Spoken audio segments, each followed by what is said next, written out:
A divorced man can look fine to everybody else and still be in serious trouble the second he is left alone with his own thoughts.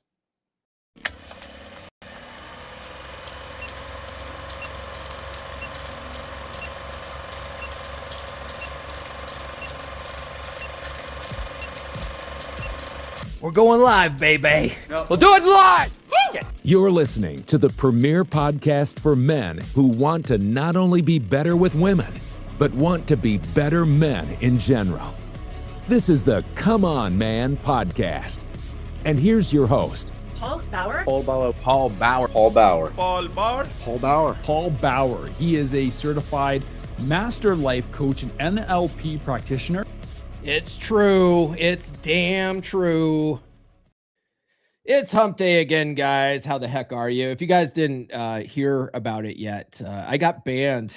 I got banned from Threads of all places. Isn't that wild? Anyway, if you guys are new to the channel, my name is Paul Bauer. I help men level up and get better with women. And the funny thing about doing that is it tends to make us better men in all areas of our lives. Now, if divorce has left you stuck in your own head, this is the episode for you.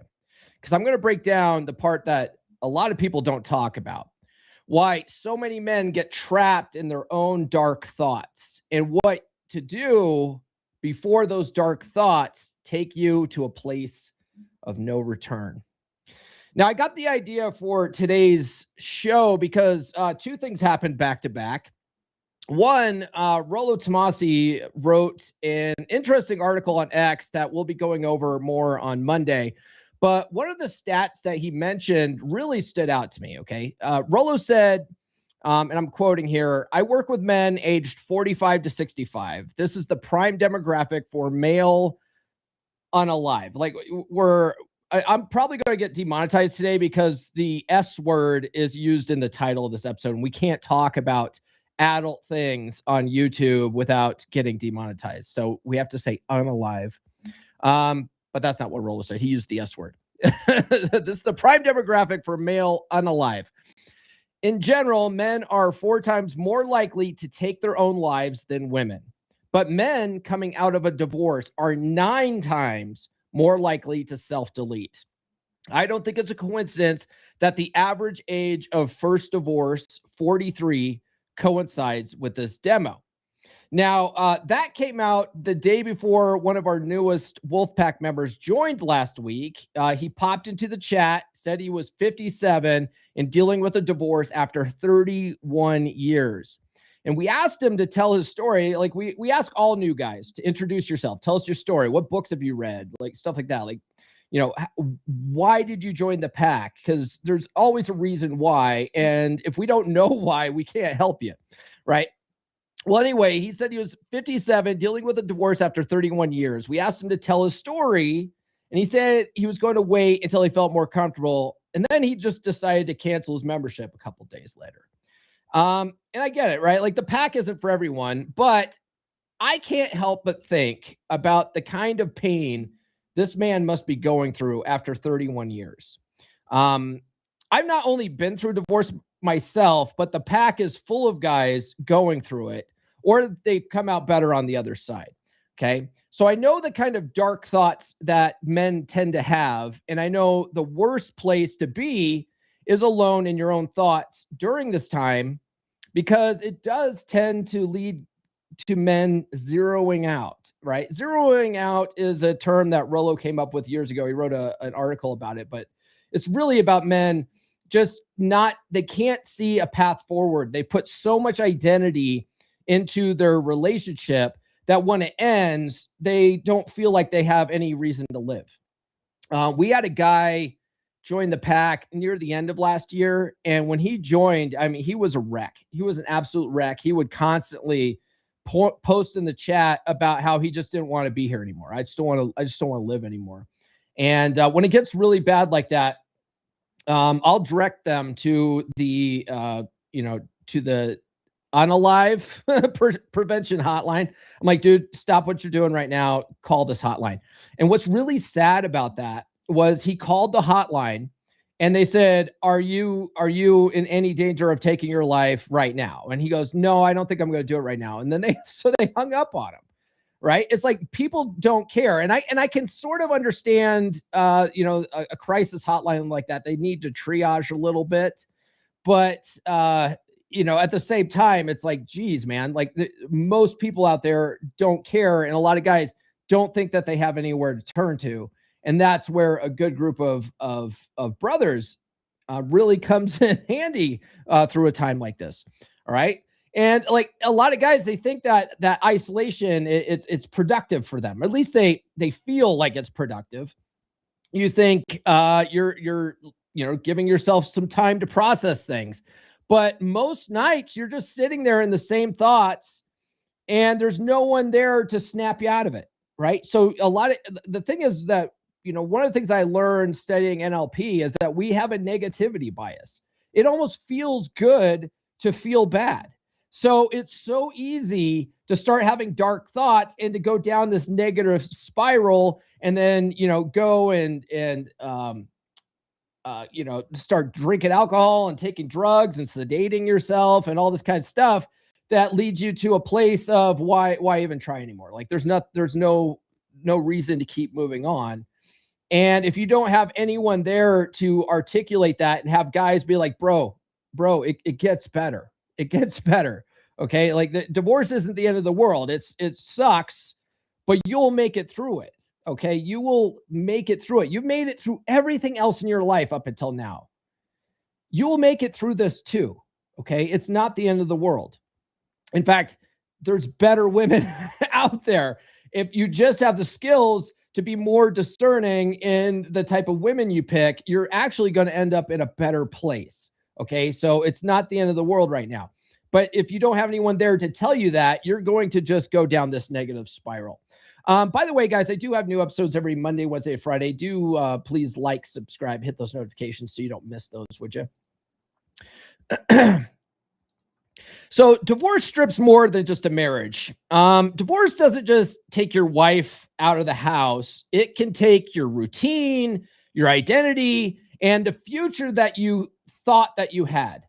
Now, I'll tell you guys this story. I think I've told it on the podcast in the past, but I don't talk about it all the time because it doesn't always come up. But so I went through divorce myself back in 2014. I was married for 14 years. I was with my now ex-wife for 15 years. And when that ended, it was interesting because to me, I was miserable. I was miserable for like the last half of the marriage anyway, but I would have never quit because my parents are still together. They're miserable, but they're still together. Both sets of my grandparents, they stayed together. And so I was like, this is just how life is, right? You're supposed to be miserable as a husband. That's just normal, right? Like, look at Al Bundy. That's society shows men that this is just how life is supposed to be, which it's not. But when it ended, it did feel like a tremendous weight lifted off my chest. I did have a lot of, problems with the legal battles. Normally, the legal battles for me were mostly about money. I didn't want to pay her any goddamn money. I felt like if she wanted to be a free bird, she should fly the nest to go be a free bird. Like, why should I have to maintain her lifestyle for her? I'm still paying her. I'm still paying her. I don't pay her alimony anymore. I'm paying her child support still, though. And then the custody agreement, right? Like me fighting for custody of my kids was the hardest thing, right? But otherwise, I did feel free, but I also felt like a failure. I felt like a failure. I remember one day my daughter was being cute, and I think you could just sort of see the grinds turning or the gears grinding in her head, like what she's thinking. And my daughter ended up with the cake topper from our wedding. And she just sort of subtly comes out to the kitchen one day and decides to put it up in we had this like glass sort of pantry in the old house that we were living in. And she went and put that up there, and I just remember seeing that. And, I know my daughter was trying to hint at getting back together with mom, right? Which was not going to happen. It was not going to happen. And I actually took it out of there And then my daughter asked about it. She's like, Dad, what happened to the you know, the bride and the groom and that I put up there? And I go, I took it down. I said, honey, I know you mean well, but you know, I don't like that reminder being there, because I do feel like a failure. I do feel like I let you guys down. I let you know, I had this whole life planned out. I thought, you know, yeah, I was miserable in the last half of it. I thought that was normal, but I had plans for the family and all this stuff. And I legitimately I felt like a failure though. Right. And so a lot of that kind of stuff is because I put my identity into that relationship. And, you know, I thought, I looked at my parents and my grandparents as models of success because they stayed together. How many of you guys out there still have the idea that longevity is success in a marriage? How many of you out there still believe that? Because I see that a lot all the times on social media where guys will say, oh, I've been married for 30 years. I've been married for 20 years or whatever. So I always ask them, yeah, how's the sex? How's the sex? If it's great, I'm happy for you. Right. But a lot of guys that say that stuff, their response to my, yeah, how's the sex is, how dare you ask such a personal question like that? That's none of your business. And or they'll say, you know, sex isn't the most important thing in a relationship. And it's like, it's not the most important thing maybe, but it is the number one thing that keeps you guys from being glorified roommates. Okay. So it is very important. And if you're not having it, how happy are you really? Right. But that's how it was. Right. So the divorce doesn't just take your wife out of the house. It fundamentally changes the whole dynamic of the family. Right. And the silence is the real danger, because it's not necessarily the paperwork or dealing with the lawyers, like that stuff. You'll be able to handle all that stuff, right? It's the silence when you don't have the kids in the house and you don't have a date lined up, right? And it's just you. It's just you alone in your thoughts, watching some bullshit on TV that you don't even like, and you're just sitting there thinking about how life could have been. Right. And then maybe you're like, okay, great. I'm finally done with that cow. And I'm going to go back on the dating circuit, and I'm just going to, you know, date 25-year-olds, right? You're a 43-year-old guy. You've been hearing all this stuff on the manosphere about how you're the prize. I'm going to date 25-year-olds because, you know, I watched MLD, Tell Me I Can, and shout out to MLD. Love that guy. And, you know, and then you find out that it's not as easy as you thought it was, right? Dating is a whole new world. And so then that tends to make guys more depressed because they're not having success on the dating circuit, and they're alone in their thoughts. And then they're like, oh, crap, you know, I'm a monumental failure. And you just start this negative self-talk that really leads guys to a really dark place. Okay. So, and the thing is too, when you ask these guys, they'll say, I'm fine. Right. They'll, like, on the surface, they'll put up a facade that they're doing okay. They're, you know, but they're really just going through the motions. Okay. Right. Like they're at work. They still go to work every day. They answer texts. They do what they need to do. They pay the bills. But when they're alone and no one's seeing them, they're drowning their sorrows. They're sedating themselves. They're crying themselves to sleep. And they're like, I'm not shitting on them for doing that. Right. But they're an emotional wreck. They're absolutely an emotional wreck right now.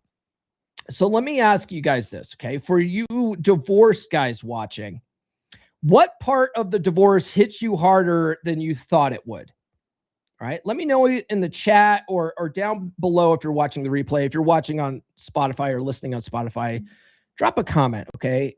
For you guys who are divorced, even if you've gotten out over it. Okay. Think back to when it first happened. What part of the divorce hit you harder than you thought it would? All right. Let me know. That privacy ends up turning into a prison, but it's more of like a prison of your own mind. Right. And a lot of men, they don't want help. Right. They or at least they say they don't want help. They say they want privacy. I just want privacy. I want people up in my business. I'm a private guy. I'm a private person. But too much privacy just becomes a mental prison. Right. And I think I think I don't know for sure because he left the group too soon. But the brother who joined last week, who is going through a divorce after 31 years, he didn't want to share with the group because I think he sounds like a private person. Like, I'm not ready to tell my story yet. And I'll tell you what, guys, if you join the Wolfpack, no one knows who the fuck you are. No one. Not a single person in the Wolfpack knows who the fuck you are. So if you tell your story, like, what do you think is going to happen? You think they're going to go out on social media and blab about it? Like, no, it's a very private community. People take anonymity very seriously in there. I will post, sometimes people will post comments. Usually what I'll post in there is when guys talk about how awesome the Wolfpack is, because the guys say that all the time, like, man, I don't know where I'd be if I wasn't in the pack, right? And so they'll make a comment like that. I'll screenshot that, but I'll crop out their name and the date and stuff like that. Or if their name's in there because I'm replying to it, like I'll brush off their name so that they're protected in there. But it's a safe space for you to share your story and your pain and all that kind of stuff, right? Because you'll never process this correctly if you're staying in your own head. You just won't. Okay. And the thing is that our minds, it likes to loop, right? We think about stuff. We look for evidence that supports what we're thinking about. And then that just confirms what we're thinking about. And so then we double down. It ends up being a negative feedback loop, right? So you tell yourself that you'll figure it out on your own, but your mind just keeps replaying the same 3 questions or the same conversations or the same arguments, like, what could I have done better? Oh my God, I messed it up here, here, and here, right? And you just start doing this negative feedback loop that just keeps you in your own mind, right? Your own mental prison. You never move forward out of that. And then also just the pain of the rejection, right? Just because 80% of women do all the dumping, right? They are, if you're in an LTR, 80% of women do the breaking up, right? And then 80% of divorces are filed by women. Everyone knows this. This is not a new statistic. And so chances are that if you are in a divorce right now, or you're in a breakup right now, she's the one that dumped you. And that feels like you're rejected. Like she's rejecting you as a human being. And that messes with more than just your heart. It messes with your head, right? It hits your self-respect, it hits your ego, and it makes you question your own value. Like, this is why a lot of guys just unalive themselves. They're like, well, I'm forever alone, right? I'm forever alone. No one's ever going to love me. No one's going to love me for me. Look at me. I'm such a piece of crap. And then, a lot of guys that really have a problem with negative self-talk and beating themselves up. All right. But that rejection tends to breed obsession, right? It breeds obsession. We'll talk about that here in a little bit. But I'll tell you what right now, okay? I wrote a book for guys like you, guys that went through a breakup or divorce. They can't get their ex out of their head. They need to move on. They don't know how. They try dating's too hard. So then they think about getting their ex back. The whole thing that guys go through in a breakup, I talk about in Forget That Bitch. If you are in a divorce situation right now, instead of drinking yourself to sleep every night and wallowing in self-pity, why don't you do something about it? Get the book on Kindle or get it on Audible and start making a plan to take your life back. You got dumped, divorced, or ghosted? Good.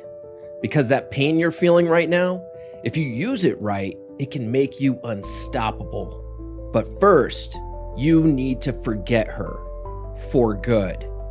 Most men, they waste months, even years chasing closure that never comes. They keep scrolling her feed, stalking her socials, replaying every word she said. That's not just self-torture, it's weak. And you're not weak, not anymore. Forget what your buddies or your mom tell you. Screw being vulnerable. This isn't about making her see your worth. It's about never letting a breakup wreck you again. That's exactly why I wrote Forget That Bitch. This book isn't your average breakup advice. No sugarcoating, no false hope, just raw, honest truth. She's not coming back. You can't fix what's broken, and you're wasting your life every second you spend obsessing. So what do? You get pissed. Then you get focused. You rebuild your confidence. You hit the gym, chase your purpose, build your empire. This is your wake-up call. Use the pain as fuel. Cut the cord cold. Because the minute you stop caring about her, your real comeback starts. Inside, forget that bitch. You'll learn why obsessing over your ex is killing your masculinity. Why you need to quit being a nice guy and start being the man you were born to be. Real steps, real talk, no bullshit. Ready to stop living in her shadow? Grab Forget That Bitch on Amazon or listen to it on Audible today. Don't just get over her. Get over the man you used to be and never let this happen again. Indeed. And by the way, I talked about it last week, but this book does have an accompanying workbook that will get you over this breakup much faster. I dropped that in the chat. You can get that workbook at workbook.getoveryourx.us as well. Let's take a look at the chat real quick here. Nurse Chick says, hey, Dar, he won't be able to see your comment until he starts the stream. Restream is beta like that. That's right. Restream. You're weak as shit and call yourself an alpha. Like, get fucked. Yeah, get fucked, Restream. Hey, Eric Von Eric says, good morning. And then Nurse Chick says, good morning, gentlemen. Happy hump day. And Nurse Chick always gets this too. I'm so naughty. She is. I'm gonna come. Oh, I will. That pussy must be ridiculous. It is, guys. Trust me on that one. Jay says, been a year since divorce. I've thought about, we can't say the S word on the pod. I thought about unaliving a lot. I'm still just totally broken. Go to a job I hate all day and come home to a 1-bedroom apartment alone. Developed a big drinking issue. That sucks, man. I would invite you to not let one woman send you down this negative spiral like that, though. Okay. If you haven't, I would highly recommend you check out the Wolfpack. We're actually having a hangout tomorrow night, 7 p.m. Eastern time. So if you're going to be drinking anyway, why don't drink with the boys? Because a lot of guys, will have some adult beverages, and we just talk about guy shit, man. It doesn't have to be anything heavy. You don't even have to talk about the breakup. Just get together so you're not alone in your own dark thoughts. Okay, brother? We'll talk about that here in a little bit. Let's see here. AJ's in the house. Good to see you, brother. Yo. How's that new job treating you? And then Dale says, Wolfpack has men who've been through what you're dealing with and can help you get through. That is a fact. Darfin says, had a friend who found out his wife had a 2-year affair with someone in our circle. While putting the mask on, they were happy and perfect. I worried about him unaliving and check in often. That's good. You're a good friend, brother. You're a good friend for doing that. Because a lot of guys, it's funny. A lot of guys don't realize how they don't really have any friends. It's really unfortunate. But men have a really hard time making friends. I not to say you don't have like coworkers that you interact with on a daily basis, or maybe some guys in high school that you used to talk to, and maybe you still chat with them on Facebook or something like that. But in your day-to-day, most guys don't have any fucking friends, none. And if they did have friends, they gave up those social circles when they jumped into a relationship. And then they made their girl their only source of social interaction. So when she's gone, they're literally all alone and no one else fucking cares about them. Right. This is one of the things that I actually learned from one of my mentors, Dr. Robert Glover. If you guys ever read No Mr. Nice Guy, he really emphasizes the importance of men connecting with other men. Right. It's so important to be in a community of just men, whether it's, Wolfpack, whether it's, the Elks Lodge, whatever it is, you need to connect with other men, right? It's really good for that. Dr. Robert Glover, to join other men, he actually joined a sex addicts anonymous group because, his wife had gaslit him into thinking that he was a sex addict just because he wanted intimacy with his wife, right? And it turned out he's not a sex addict. He's just a normal man. The other guys really had problems, right? But that was his way of connecting with other men.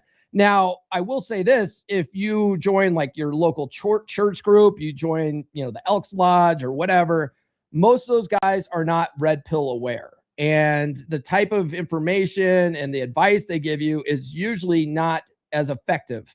So I would highly recommend joining a group like Wolfpack or something like that. But if that's just not your cup of tea, whatever is best for you, at least what you think is best for you right now, just connect with other men, okay? Other men that have gone through what you've gone through. It's super important. Don't be alone. Hey, what's up, Woody? Let's see. On a break briefly. Good. Thanks for stopping by. Appreciate it, man.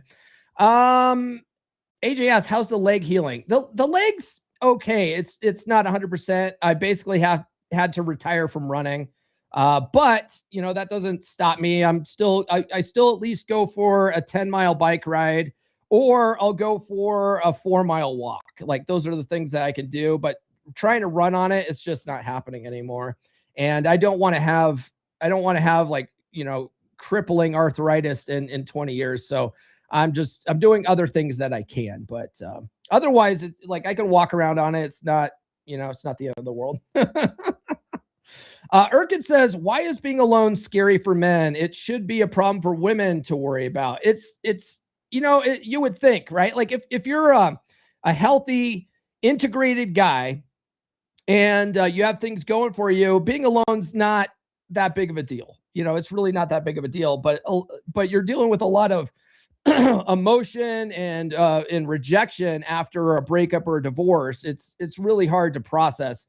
And so, that's where I would say it's problematic. It's the most, it's going to cause the most problems for guys. Can of Rockstars in the house says, good morning. And then AJ says 10 years post-divorce. And I think the being free from the burdens was the biggest thing that hit me. Well, that's a positive though. That's why I say, like, after my divorce, even though like I hated my ex-wife, I just was miserable in that relationship. It was a huge weight lifted off my chest because I just didn't have to deal with the nonsense anymore. Like I will die on this hill, right? Like if you can save your marriage, more power to you. Like absolutely try to salvage that, right? Like that's why I wrote, get her to F you again. But if you can't, there's no reason to get the government involved in your relationship and put yourself through this fucking hell again. There's none. If you are in it, you can have LTRs, right? I wouldn't move any chick in with you though, right? But you can have an LTR and have it last potentially the rest of your life. But if it's not working out, it's so much easier to move on when you don't have to deal with fucking lawyers and judges and fucking custody battles and splitting assets and shit like that. It's like, it's a huge weight lifted off your chest when you let go of the idea of, I have to get married, right? Because that's social programming, by the way. That's social programming. Darfitness says, happy to say he is doing really well, banged 9s and 10s and bought another company. Good. Yes. And that's how it can be.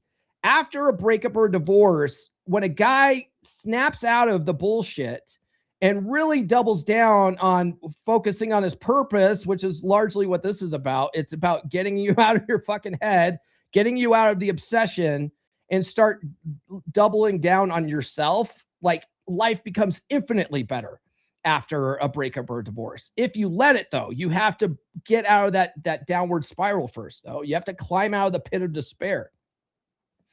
Of course, departure of Punani is the most difficult part of divorce. Well, now you have more options out there, right? Like if you work on yourself and you become attractive, you learn game and you work on your frame, you have 4 billion other women to choose from out there. It's unlimited. You have absolute abundance. But most guys have that scarcity mentality, don't they? Let's see here. Tom from Facebook says, finding out about infidelity during divorce proceedings, she wanted me to feel like a failure and the reason for the divorce. The cheating discovery sucked, but gave me some closure. You know what? Honestly, that's a good way of looking at it, right? It's like once a girl's cheated on you, because a big problem that I see guys have is after a divorce or a breakup, they start obsessing about trying to get their ex back. But like once you find out that she cheated on you, like for most men, that's donezo. Like she fucking hammered a nail into that, and it's way easier to move on when you fucking hate her, right? Like it's I think what's really hard for guys, and largely that's what like the whole second chapter is about, is guys that get dumped who still love that girl, right? They didn't have any reason to hate her. They did, they actually liked her. They liked being around her, all that kind of stuff. Even though women, like all women, get annoying at some point, right? But you still loved her. God, it's so hard for guys to move on after that, right? That is really the hard thing for guys to move on. If she did something like that, where she literally stabbed a knife into your heart, oh, she's dead. She's dead to me, man. It's way easier to move on when you hate her. Let's see here. Doug says, what shocked me in the divorce was that I apparently didn't read the section of the decree where I gave up all of our friends. I found out who my real friends were. Oh, yeah, that's a hard thing for guys to swallow too, right? Because what I find is really funny is most guys, even when they're married, they don't have any real friends, right? They don't have friends. They have their wives, friends, husbands that they hang out with, right? It's not like you went out there and made a lot of these friends. And so you have these friend circles, and when the divorce, goes, typically those friends go with her as well. And so now you're all alone. That's a hard thing for guys to deal with. And it's something that most guys don't think about when it comes to divorce. Doug says, in the second divorce, I left because of the financial burden she had put us in. I was shocked at how well I slept that first night after finally. Oh, man. Oh, how did that go? I mean, did you, when you guys split up, because a lot of guys don't realize this too, right? But when you split up and you're splitting assets, you also typically have to split debt, right? So sometimes the court will say you have to pay this much debt. She has to pay this much debt, even though she's the one that racked it all up, right? I was lucky when my ex-wife and I split. She had bought a new car right before we split. And so the way my attorney was able to finagle it where she got to keep the car and all the debt with it. And I was like, good. Yeah, I don't want that fucking car anyway. Who wants a Chevy Traverse, man? Fuck that. Anyway, let's see here. Canada Rockstar says reason 42,069 why women are not allowed in Wolfpack. No gossip. That's right. No women allowed. And then Dar says, getting Wolfpack, Jay, yesterday, getting the Wolfpack yesterday. We can help give you community and help you put that bottle down. Absolutely. Let's see here.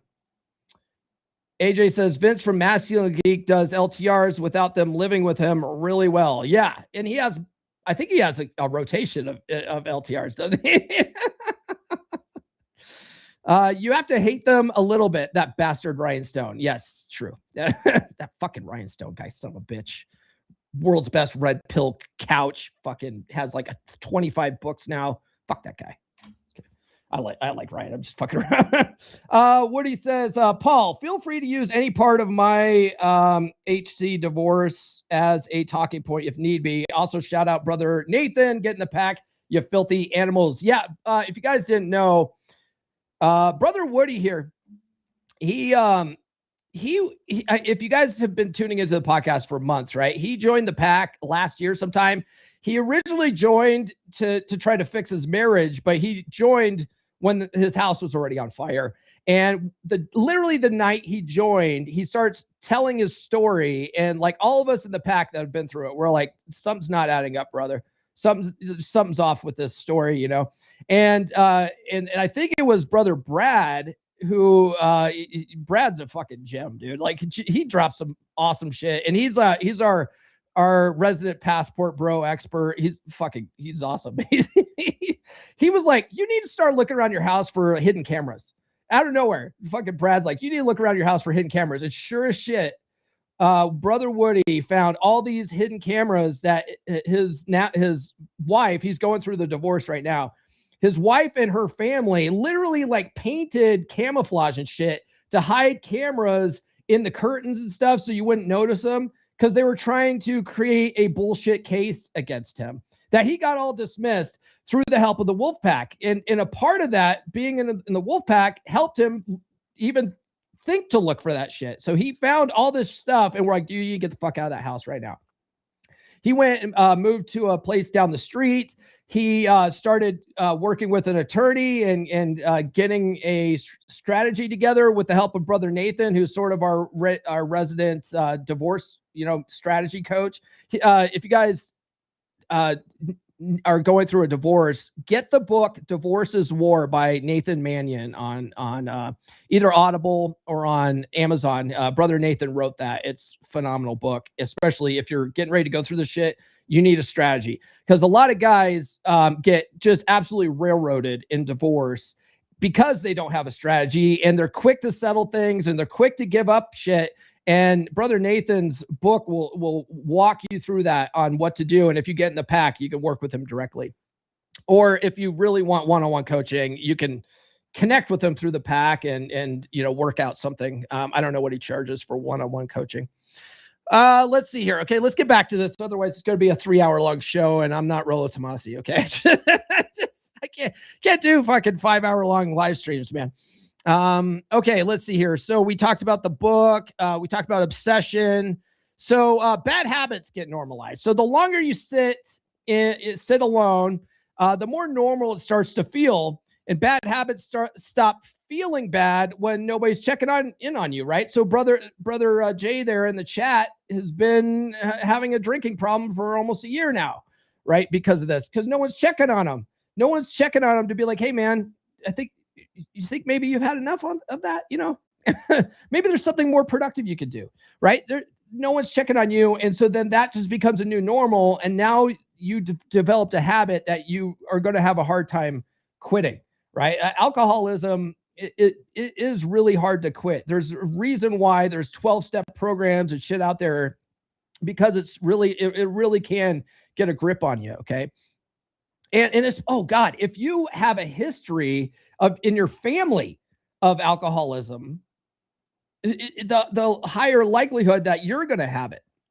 You're going to have that gene, that addiction gene. All right. I mean, you can break it, but only if you stop, indulging in those things. And I'm not against alcohol. I'm not out here like, hey, no drugs and alcohol. Like, you do you. Okay. But when it comes to a point where it's going to ruin your life, ruin your career, cause you medical issues, that's something I think guys should be concerned about. Don't you? I don't want you guys dying of a failed liver. My father outlaw, right? My former father-in-law he's still a raging alcoholic. He's a Vietnam vet, has PTSD. Like, I kind of get it. But God, when I first met him, he was dating this absolute train wreck of an alcoholic, a former nurse, because nurses are terrible. Just kidding. Nurse chick, we can't call nurse chick a nurse here pretty soon, because she's going to be a nurse practitioner, okay? She's going to be a fucking an actual primary care provider, okay? So we got to put some respect on that name, okay? So we're going to start calling her Sugar Mama when she finally graduates. But this other lady, nurse, she got fired from nursing, I think, because the alcoholism took over. She ended up drinking herself to death, right? She absolutely drank way too much vodka one night, and her fucking liver just gave out on her and fucking died. Okay. So alcoholism's not just, it's not just something that you sleep off every night and you have bad hangovers. It could fucking kill you. Okay. And so you need an interruption. You need an interruption from some of this sort of thing. Okay. You don't need another night drinking by yourself and watching breakup videos at 1 a.m. You need something to take your mind off this stuff for a little while. Okay. You need something else to focus on. And that's another reason why I say get this, figure out what your purpose is, and start working towards that instead of just drinking yourself to death every night, or get in the pack and start swapping notes about what you could possibly be doing. Brother Woody in the group, in the chat there, this kid's amazing, man. I call him a kid just because he's younger than me, but he's I don't know, 30s or something. He's not a fucking kid. But one of the things that he had this epiphany the other day of, you know what, I think I want to do more than just do mechanical repair stuff in this small town I'm in. I want to actually make more money. Like, what do you guys suggest? And bunch of guys were like, hey, why don't you check out this and this and this? And I said, why don't you look into IT, man? Like, you don't have to go to college for that. Just take some certifications and start working your way up in IT. You can easily start making 6 figures doing IT work. And he's like, holy shit. He's like, where should I start? I'm like, why don't you just start with something, like A+, right? Get your A+ certification. It's like a couple $100 for a cert. And so he's studying on that. He gave himself a 90-day deadline to go take at least the first test, I think, because there's 2 tests with that. And then he went and talked to his employer and said, hey, I'm going to start working on my A+ certification. Is there any place to go in the company where I could do IT instead of whatever I'm doing now? And his boss is like, oh yeah, there's totally opportunity here. So my man's found a purpose, right? He's found something to work on. He's going through a hellacious divorce, that's still going on, but he's found something to work on and to take his focus off that for a while, right? And that's the kind of interruption that will actually help you level up and move on with your life and become a better, have an even better life. This is one of the things that will helps guys come out way better on the other side. And then when they look back at what their ex is still doing, she's probably still where she was, right where you left her, right? Still in the shithole that you left her in.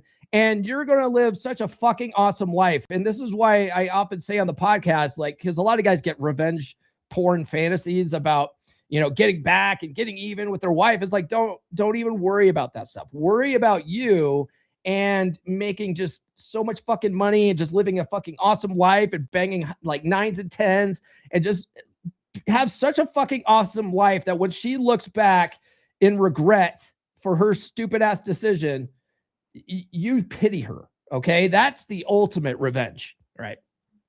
By the way, guys, if you get value out of these episodes, do consider sending a super chat. I don't think I saw one in there. If you guys sent a super chat before I started, I didn't see it, just FYI.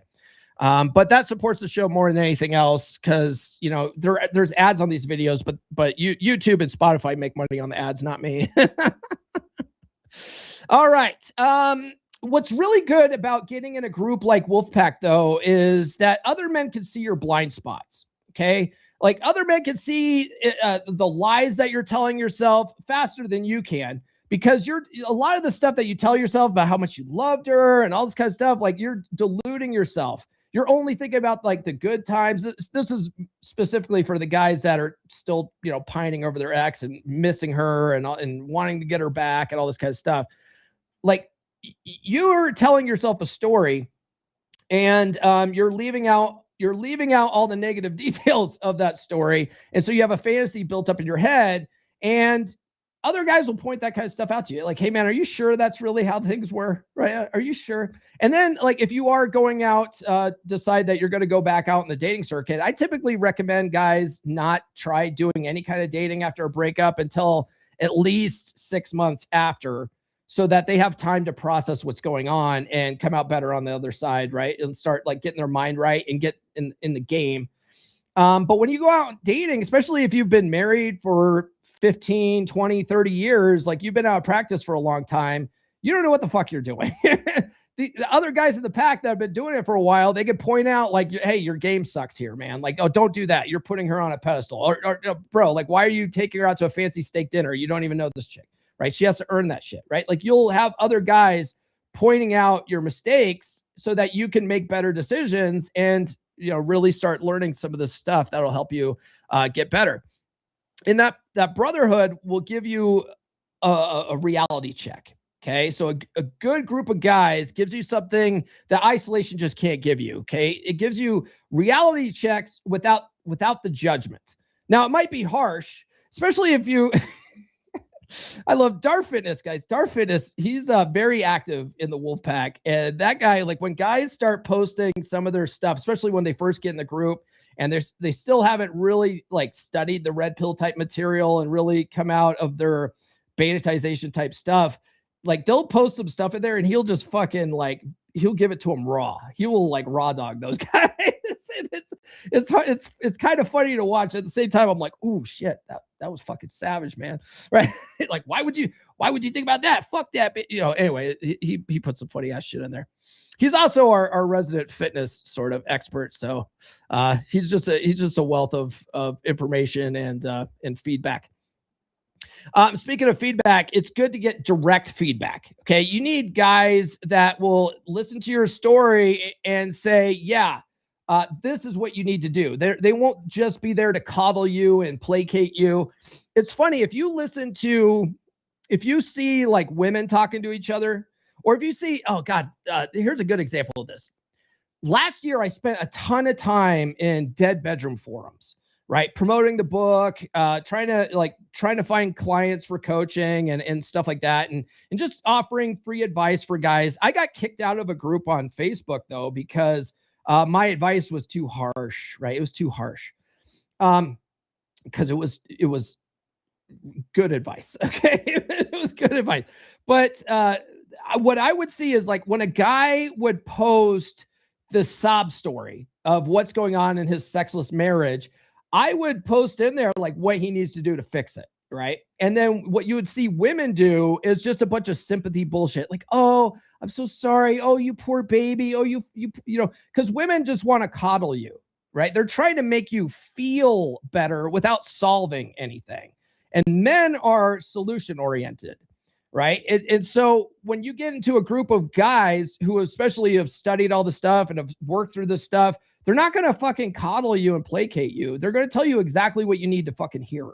And sometimes you're not going to want to hear it, but you need to hear it. Okay. Because that's the only thing that's going to snap you out of it. Okay. That's the only thing that's going to lead you to a place of action. And men do much better with action. Okay. We're not like Wolfpack isn't about, you know, expressing yourself and just talk about your feels all the time. Like we're like, you can do that in there. Like, we're not going to judge you for it, but we are going to tell you, you need to fucking do something about it. Like, what are you going to do about it, bro? Okay. Cause just sobbing and whining isn't going to fucking solve your problem. Okay. You need a strategy. What's your plan? And if you don't have a plan, we can help you work through a plan so you can have a plan to start working on. But you need to get in a group of guys to swap notes with to start doing that sort of thing, okay? And the Wolfpack is honestly the best men's group out there, I think, in my opinion, for a guy to do that. Beer club? Not anymore. Wolfpack,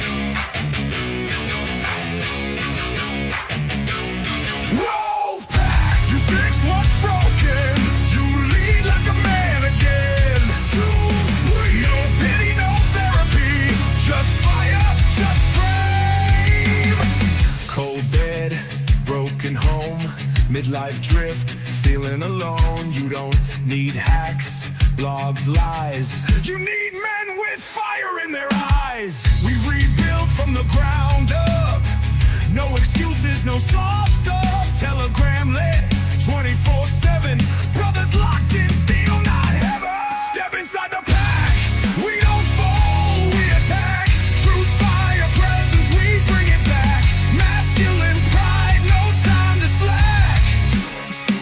Step inside the pack. Drop your past, claim your track. No therapy talk, no playing small. We sharpen blades, we take it all.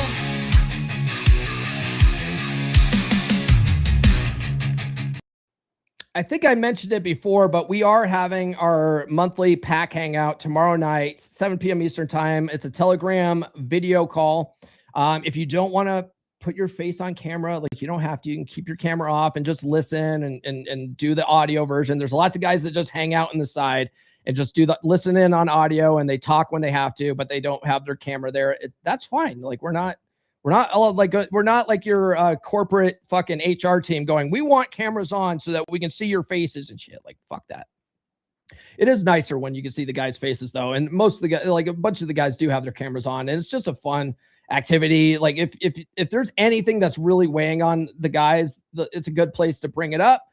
Some nights there's months where we don't have anything heavy and we just shoot the shit and talk about fucking hobbies and whatever. It's just a good place to connect with like-minded guys. But I'd invite you guys to join now. Get a 7-day free trial. Go to wolf.comeonmanpod.com. Show up for the hangout tomorrow night. And then if you like it, stay in the group. If not, no harm, no foul. Okay. The real value is in the Telegram group chat, though. All right.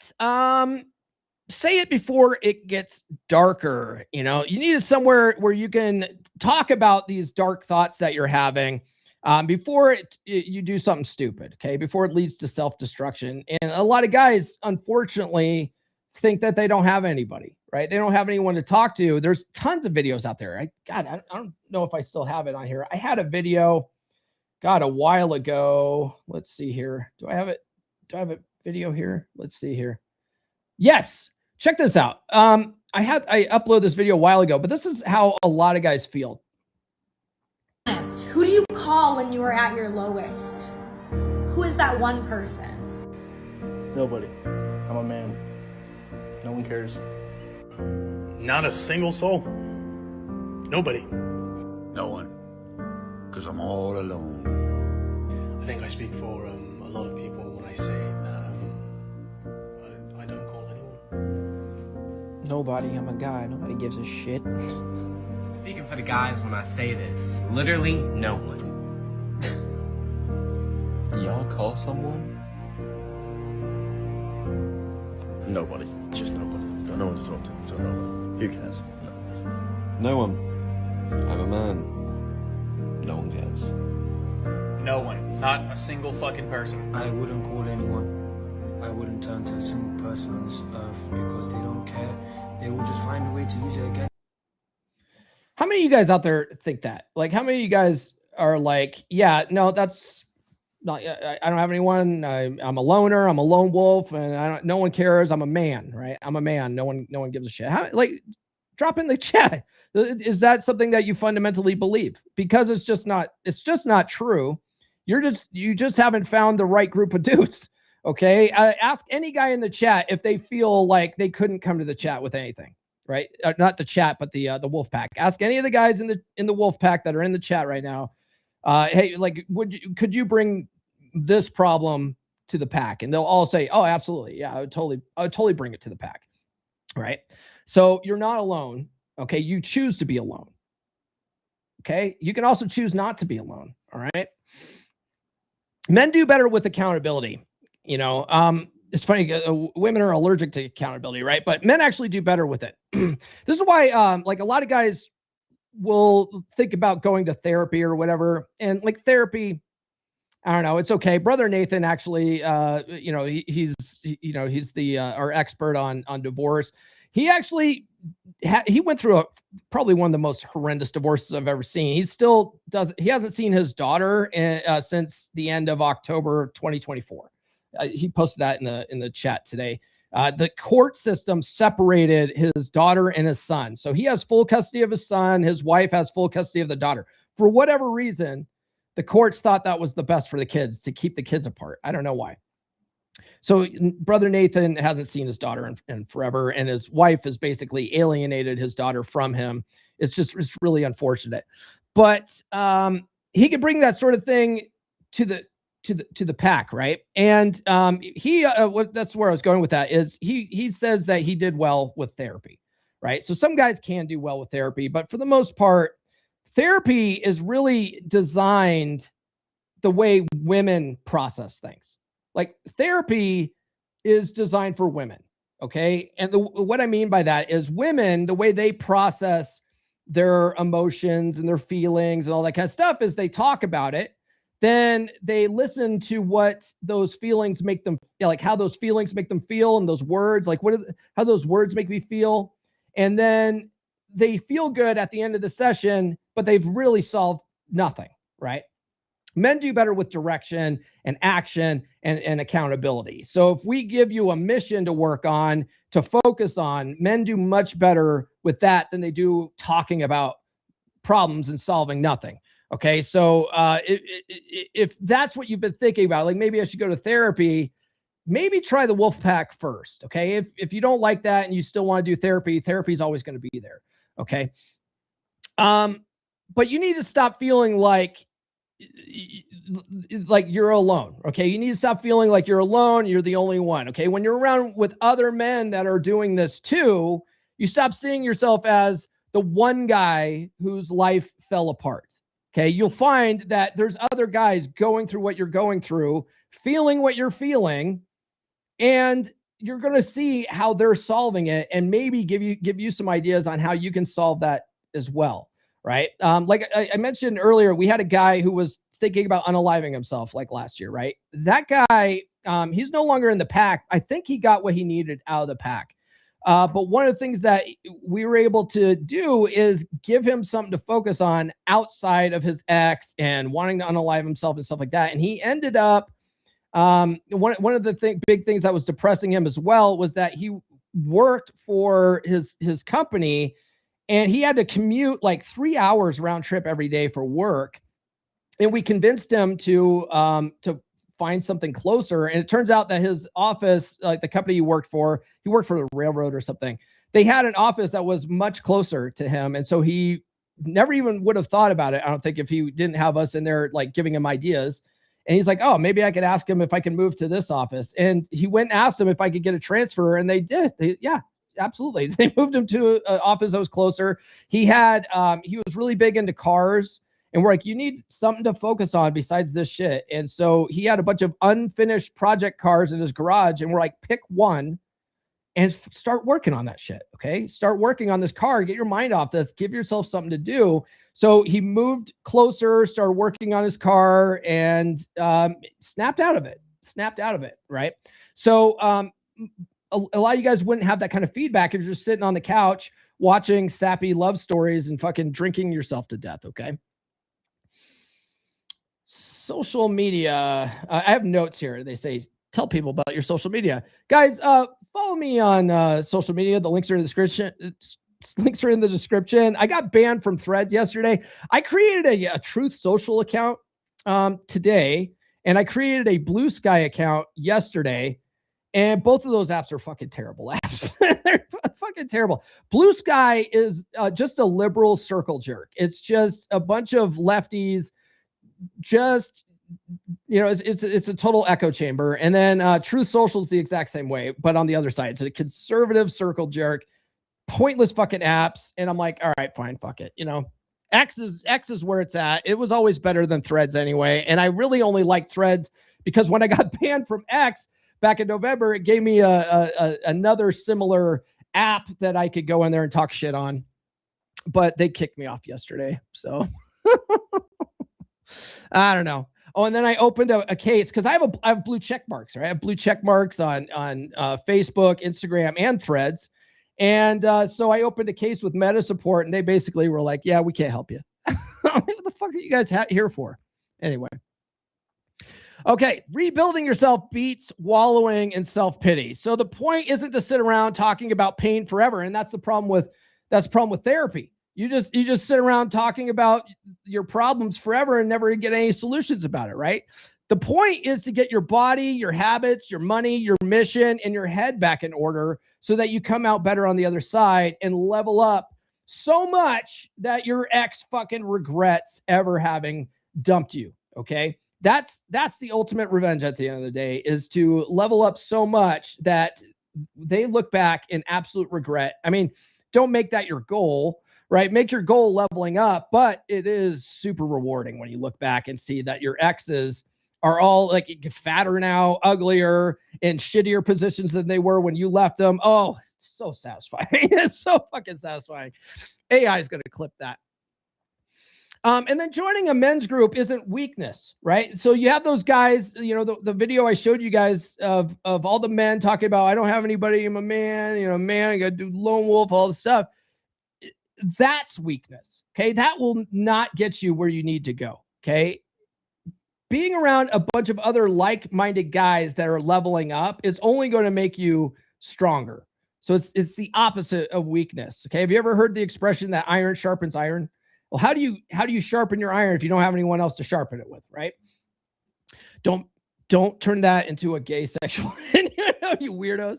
All right. And then sometimes being, what's this? What I don't know. I don't know what I was trying to say with this. Like sometimes I write these notes out and I'm like, what the fuck? Anyway, we're at an hour anyway. So let me just wrap up by saying this. I would invite you guys to check out Wolfpack. Okay. It's a 7-day free trial. If you are going through this right now, if you're been wallowing in self-pity for 6 months, a year, however long, maybe she just broke up with you a week ago. Okay. If that's where you're at right now, I would highly recommend that you guys join Wolfpack. Go to wolf.comeonmanpod.com. There's a 7-day free trial. Show up for the hangout tomorrow night. And if you like it, stay in the group. And it's month to month. Okay. It is cheaper to sign up for 6 months or a year, but even month to month, it's only $10 a month. Okay. It's less than a lunch these days. It's less than a fucking gallon of gas in California right now. Okay. So get in the group, start working on yourself, start moving past this shit. Okay. You're not alone. You don't have to be alone. Okay. There's a bunch of other guys that are working on this stuff. There's a bunch of other guys that have worked on the stuff and come out better on the other side. And they're all there at your disposal. And they all want to help you. Okay. They all want to help you. The pack always piles in when there's a new guy in the group too. Everyone's like, oh, hey, welcome to the pack. Right. We want more guys in the pack and we want to hear your story and we want to help you work through it. Okay. So check it out. Go to wolf.comeonmanpod.com. All right, guys, that's all I got for this episode. Let's take a look here. Oh, we already read this one. Erkin says, if there is no child, divorce is overcomable. Even if there are kids involved, you're going to make it through it. Okay. You are going to make it through this divorce. You are going to come out better on the other side if you let yourself. Okay. The only person that's stopping you from coming out better on the other side is you, brother. Okay. Not you, Erkin, but, other guys out there. What he says, and guys, you can absolutely have fun and get women without drinking. Don't believe me? Ask me. Yes, because you used to drink, right? Right, brother? But you stopped after all this because you're, working on yourself and all that kind of stuff. One thing I tell guys, because I always say drinks only, right? You want to set the vibe. So don't do dinner dates. Don't do coffee dates. Do drinks only. And I always get guys who don't drink go, well, what if I don't drink though?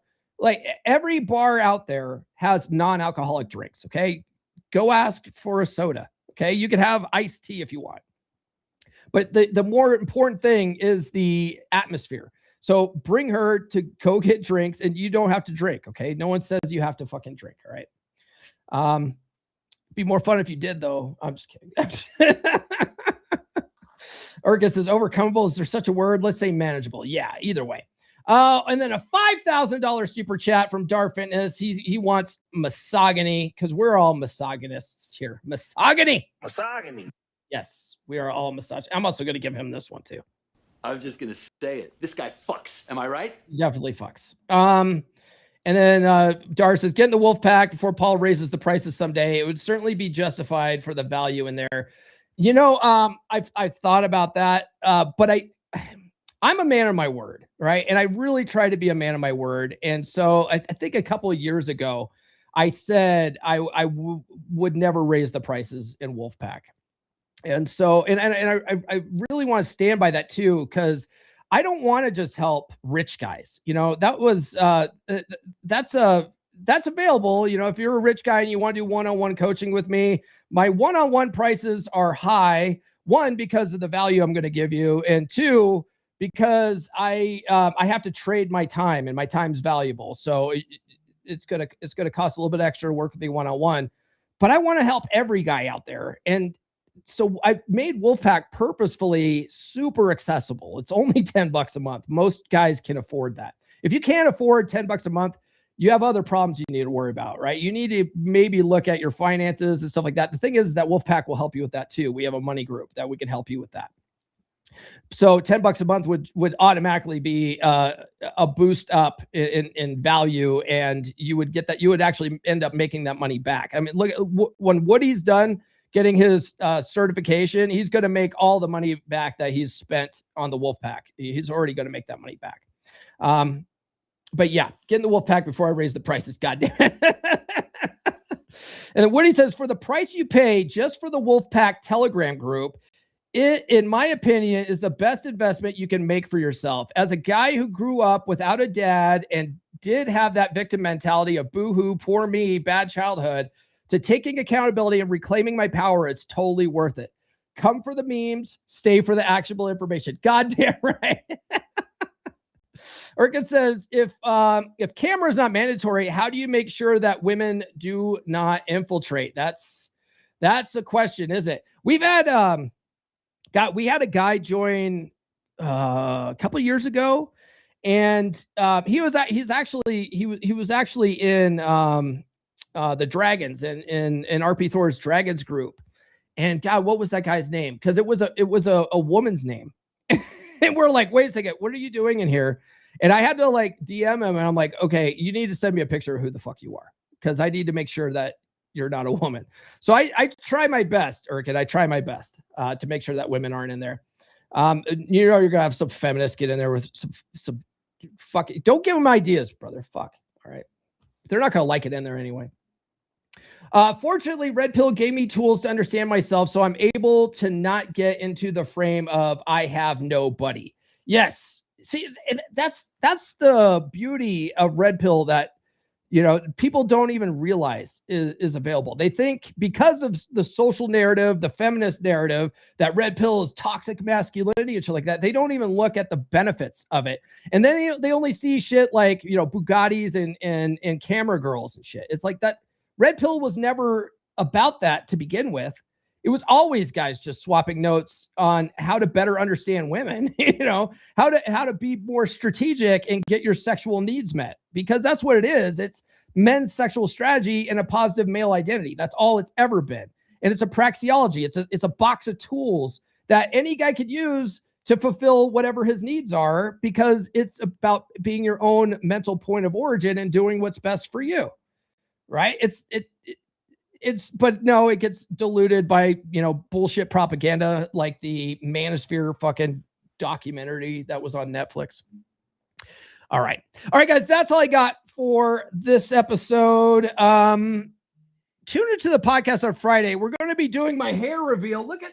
I don't know if you guys can see this. Look at this shit. That my hair is the longest it's ever been. I did one time when I was 14. I had a bowl cut because bowl cuts were cool when I was in junior high. And I had this bowl cut that I let grow out. And so that hair got down to about, I think, here. But my back hair was always, like my neck hair back here was always super short. And now it's all fucking long and shit. Nurse chick, she loves it. She likes rubbing her fingers in and stuff like that. So you guys are finally going to get to see my hairline on Friday. I'm actually excited for it, so I can take this hat off. But I've been growing my hair since November, growing my hair back. Last month in the pack hangout, brother CW, who he lives up in Alaska, he just shaved his head, by the way. But I had my hat off. A lot of the Wolfpack guys have seen the hair already, and I remember CW goes, Paul, how'd you get your hair to grow back like that? Did you have a hair transplant or something? I go, no, I just stopped shaving it. I've never been fully bald. I just, I shaved my hair about 4 years ago. It's been a phenomenal social experiment. So we're going to talk about that more on Friday. All right. That's all I got, guys. So be sure to like, subscribe, hit those notifications. I do have new episodes every Monday, Wednesday, and Friday. We'll see you next time. This has been the Come On Man podcast. Now, go out and get it.